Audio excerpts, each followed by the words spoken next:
Saya selaku Komisioner Komisi Perlindungan Anak Indonesia atau KPAI menyampaikan keprihatinan dan juga duka yang mendalam kepada keluarga korban tragedi kemanusiaan yang terjadi di Stadion Kanjuruhan, Kota Malang, Jawa Timur yang hingga hari ini jumlah atau angka korban terus bertambah. Ya, mulanya 125, kemudian 153, kemudian 180, kemudian 184. Namun itu kan hanya sekedar angka.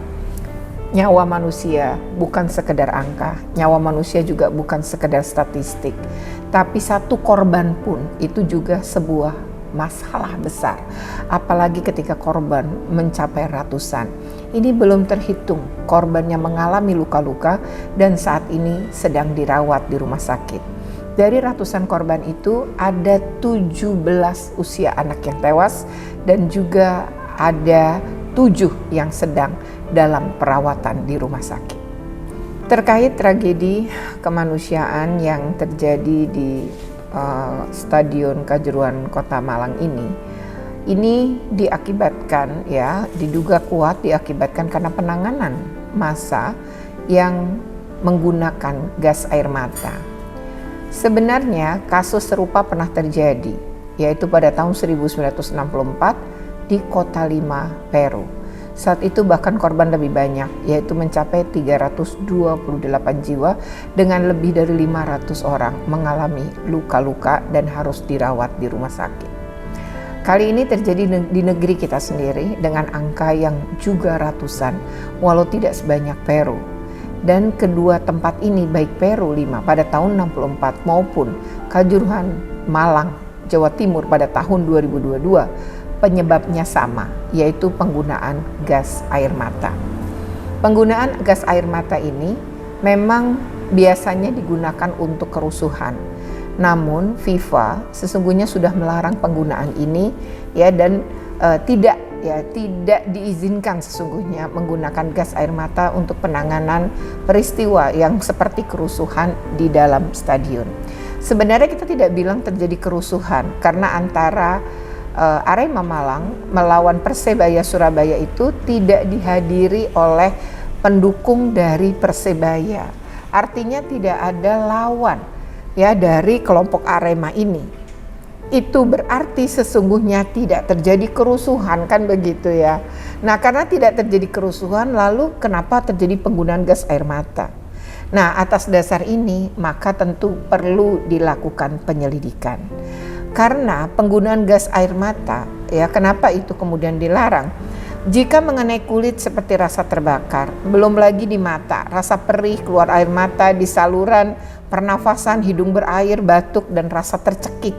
Kemudian di saluran pencernaan seperti rasa terbakar yang parah di tenggorokan, keluar lendir dari tenggorokan, muntah. Jika serbuk itu kan sebenarnya serbuk halus itu masuk ke paru-paru, itu pun juga akan berdampak pada pernafasan. Nah, tentu saja respon sistem tubuh setiap orang tidaklah sama. Namun kalau ini mengenai anak-anak mengenai anak itu tentu akan berdampak lebih parah. Maka dalam kecelakaan atau dalam tragedi kemanusiaan ini pun terjadi di mana anak juga meninggal, diduga sebanyak angka sementara 17 dan yang sedang dirawat rumah sakit ada 7 orang. Itu peristiwanya. Kita akan membicarakan berikutnya terkait dengan bagaimana seharusnya pemerintah melakukan penanganan atau kita akan menyampaikan rekomendasi. Tapi sebelumnya jangan lupa untuk di like, share, comment, and subscribe. Bagi yang belum subscribe, segera subscribe untuk terus terupdate dengan video-video tentang pendidikan dan anak.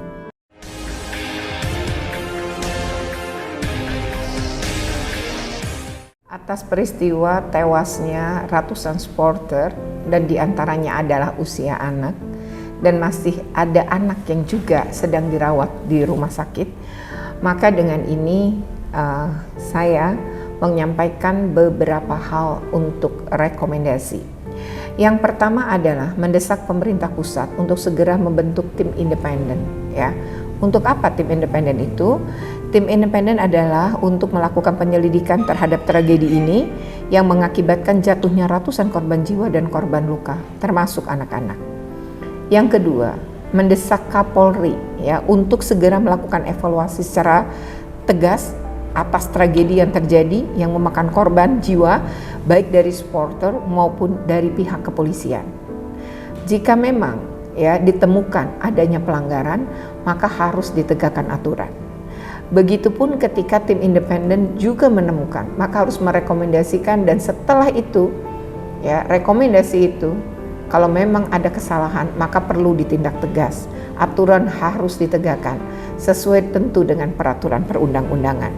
Yang ketiga, mendorong pemerintah untuk menetapkan hari berkabung nasional atas tewasnya lebih dari 180 supporter dalam usai pertandingan menonton Arema melawan Persebaya Surabaya yang kebetulan mengambil tempat di Stadion Kanjuruhan Kota Malang, Jawa Timur. Nah, ini penetapan ini tentu karena korban jiwa begitu banyak dan juga mengenang untuk tidak kita menghormati ya, tentu untuk menghormati juga para korban, dan tentu kita tidak berharap ini akan terulang kembali. Atau setidaknya pemerintah menetapkan mengheningkan cipta selama 3 menit ya, mengheningkan cipta selama 3 menit untuk mendoakan para korban sekaligus memberikan penghormatan kepada para korban. Nah, yang terakhir, pemerintah pusat dan pemerintah daerah ini harus melakukan pemetaan. Dari sekian ratus korban, siapa yang ternyata masih memiliki anak ya pada usia anak yang belum mampu mandiri.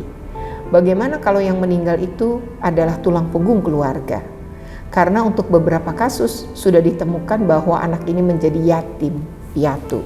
Nah, karena yatim piatu dengan usia yang masih usia di bawah umur, maka dalam hal ini negara harus hadir.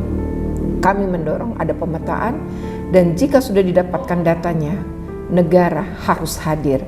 Anak-anak ini wajib dipenuhi hak-haknya, termasuk hak memperoleh rehabilitasi psikologi, ya pasti pukulan berat kehilangan kedua orang tua secara mendadak. Kemudian mereka juga harus mendapatkan hak, ya hak-hak lain seperti hak atas pendidikan, hak untuk melangsungkan hidupnya. Nah, itu penting sekali. Program KIP, program mungkin sekarang menjadi bernama PIP ya, untuk Indonesia Pintar, maupun Kartu Indonesia Sehat, harusnya anak-anak ini juga mendapatkan ya ketika mereka kehilangan salah satu atau kedua orang tuanya akibat tragedi ini. Secara prinsip negara harus bertanggung jawab dan negara harus hadir untuk masa depan anak-anak ini. Demikian ya video ini, kita akan belajar banyak dari peristiwa ini. Semoga peristiwa ini tidak akan pernah terulang lagi ke depannya. Mudah-mudahan evaluasi yang dilakukan untuk penggunaan gas air mata terkait dengan penanganan massa itu juga dievaluasi secara transparan. Mudah-mudahan kita sebagai bangsa Indonesia bisa belajar banyak dari peristiwa ini. Sekali lagi saya menyampaikan duka mendalam pada keluarga korban ya. Semoga seluruh korban diampuni dosa-dosanya, ya diterima amal ibadahnya dan mendapatkan tempat indah di sisi Tuhan Yang Maha Esa. Dan bagi keluarga yang ditinggalkan, semoga diberikan kekuatan dan keikhlasan menerima ujian ini. Demikian video ini ya. Jangan lupa untuk di like, share, comment, and subscribe. Bagi yang belum subscribe, segera subscribe untuk terus update dengan video-video tentang pendidikan dan anak. Oke, terima kasih. Wassalamualaikum warahmatullahi wabarakatuh.